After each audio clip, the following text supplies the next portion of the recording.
I'm here to request the committee to include the following provision in the reconciliation bill, Amendment 55, increasing the deduction for educator expenses. Because instead of tackling the very real affordability crisis facing tens of millions of Americans, our neighbors included, this bill instead gives the ultra-wealthy annual tax breaks that are triple what the typical American household would earn in any given year. And even worse, as been discussed in this committee so far, these tax breaks are being paid for by cuts to healthcare and food assistance. Up to 17 million Americans who will lose their health insurance, 5 million SNAP recipients who are at risk of losing their benefits, again, already when so many of our neighbors are facing very real affordability crises.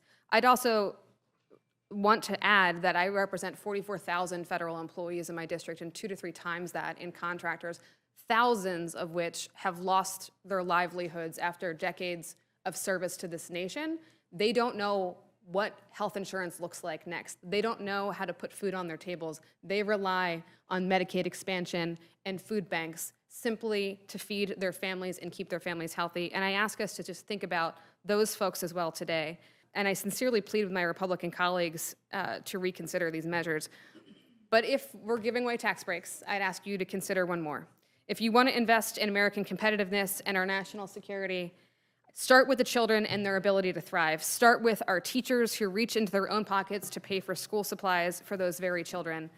My amendment is simple. It would increase the amount educators can deduct from their taxes on qualified out-of-pocket classroom expenses from the current $300 to $1,000 and to continue to index it to inflation, which we know is impacting so many families. Over the years, the amount of money teachers are spending out of pocket on items for their classrooms continues to rise, and well over 90% of teachers spend their own money on school supplies and other items that their students need to succeed.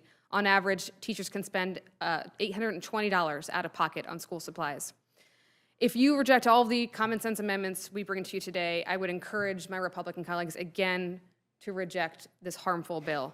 I urge support of my amendment, and I thank the committee for your willingness to hear me out. I yield back.